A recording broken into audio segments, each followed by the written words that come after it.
बच्चों, आज हम सीबीएसई बोर्ड एग्ज़ाम में आने वाले फॉर्मल लेटर्स के फॉर्मेट के बारे में बात करेंगे। सीबीएसई 10th क्लास में फॉर्मल लेटर में 3 टाइप के लेटर आते हैं फॉर्मल लेटर में। फर्स्ट होता है लेटर टू एडिटर, सेकंड होता है ऑर्डर, यानी एक लेटर जो आता है वो एडिटर वाला होता है।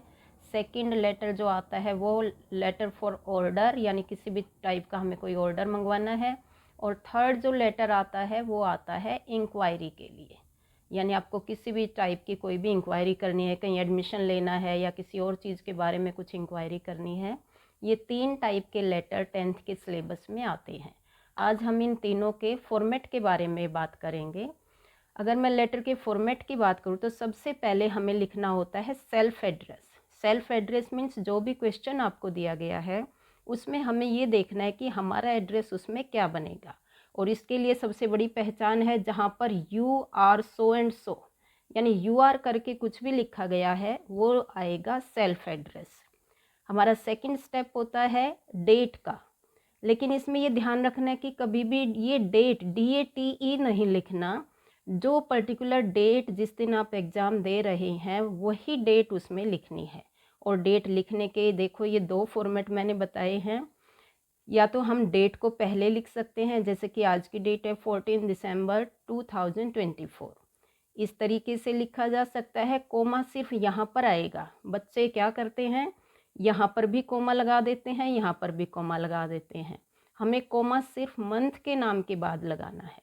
या फिर इसका दूसरा जो तरीका है वो है मंथ नेम पहले लगाएंगे, डेट यानी जो पर्टिकुलर डेट उस दिन है वो बाद में, और फिर इसके बाद कोमा।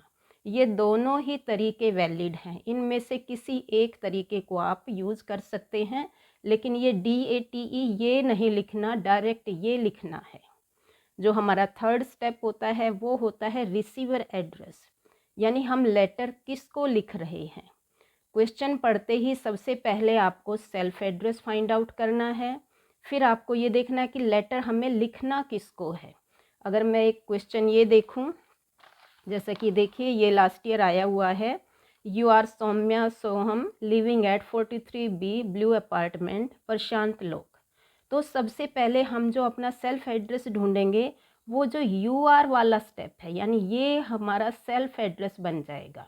और ये ध्यान रखना है कि नाम नहीं लिखना एड्रेस में, हमें एड्रेस लिखना है यहाँ से।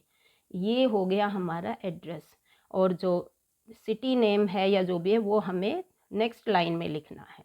और हमें लेटर लिखना किसको है, वो रिसीवर एड्रेस। रिसीवर एड्रेस ये बन जाएगा इसमें, जैसे ये लेटर इंक्वायरी के लिए है तो इसमें जो रिसीवर एड्रेस है वो ये बनेगा। यानी सबसे पहले आपको फाइंड आउट करना है अपना सेल्फ एड्रेस, उसके बाद देखना है कि जो रिसीवर है वो कौन सा एड्रेस बनेगा। अब नेक्स्ट स्टेप की बात करते हैं। हमारा जो नेक्स्ट स्टेप आएगा वो आएगा सब्जेक्ट, यानी हमें लेटर लिखना किसके पर्पज़ से है। जो लेटर लिखने का हमारा उद्देश्य है वो क्या है, ये हमें देखना है। अगर हमारा लेटर टू एडिटर है, अगर वो किसी कंप्लेंट के रिगार्डिंग है, तो देखो सब्जेक्ट हमें शॉर्ट में लिखना है। कई बच्चे क्या करते हैं, पूरा क्वेश्चन ही उतार देते हैं सब्जेक्ट में। सब्जेक्ट का मतलब होता है कि सिर्फ लेटर लिखने का शॉर्ट में पर्पज़ बताना है। अगर लेटर में किसी टाइप की कंप्लेंट की गई है तो एड्रेस नहीं, सब्जेक्ट आएगा कंप्लेंट अगेंस्ट, जैसे ये इलेक्ट्रिसिटी का है। अगर वाटर सप्लाई के रिगार्डिंग है या रोड के रिगार्डिंग है तो कंप्लेंट अगेंस्ट इलेक्ट्रिसिटी या रोड या जो भी प्रॉब्लम है उसके अकॉर्डिंग आप शॉर्ट में लिखेंगे। अगर आपका लेटर ऑर्डर वाला है तो जैसे आ जाएगा ऑर्डर फॉर बुक्स है या स्पोर्ट्स आइटम्स है, यानी आपको शॉर्ट में अपना जो सब्जेक्ट है वो लिखना है। अगर हमारा लेटर इंक्वायरी के रिगार्डिंग है, यानी किसी भी टाइप से कुछ इंक्वायरी करनी है, तो उसमें सब्जेक्ट बनेगा इंक्वायरी फॉर, जैसे फ्रेंच कोर्स के रिगार्डिंग है, यानी कुछ भी आपको शॉर्ट में लिखना है इंक्वायरी फॉर, और उसके बाद जो आपका टॉपिक है वो लिखना है। अब जो हमारा नेक्स्ट स्टेप है वो आता है सैल्यूटेशन का, यानी जिसको हम लेटर लिख रहे हैं उसको अपना आदर सम्मान शो करते हुए हमें लिखना है रिस्पेक्टेड सर या मैडम। अब जो नेक्स्ट स्टेप आएगा वो आएगा बॉडी ऑफ द लेटर, यानी यहाँ पर हमें अपना लेटर जो भी हम लिख रहे हैं उसकी कंप्लीट डिटेल बतानी है। और इसमें भी 3 पार्ट आते हैं। जो फर्स्ट यानी 3 पैराग्राफ में ये डिवाइड होता है। जो फर्स्ट पैराग्राफ है वो होता है इंट्रोडक्टरी पार्ट। इसमें हमें इंट्रोडक्शन देना है, जो भी हमारी प्रॉब्लम है या इंक्वायरी करनी है या फिर ऑर्डर मंगवाना है कि भी हमें क्या, कहाँ से उसके बारे में पता चला, क्या करना है। जो सेकंड पैराग्राफ होगा उसमें आपको कंप्लीट डिटेल देनी है जिसके रिगार्डिंग आप लेटर लिख रहे हैं। और जो हमारा थर्ड पैराग्राफ होगा उसमें अगर हमारे पास कोई सजेशन है तो हम कोई सजेशन देंगे, जैसे कंप्लेंट वाला है या जो भी है, या फिर हम एक होप दिखाते हुए अपने लेटर को कंप्लीट करेंगे कि भाई उम्मीद है कि ये काम जल्दी हो जाएगा, या जो भी जैसे कंप्लेंट है कि उसके अगेंस्ट में एक्शन लिया जाएगा। अब जो हमारा नेक्स्ट पार्ट आता है वो आता है कॉम्प्लीमेंट्री क्लोजिंग।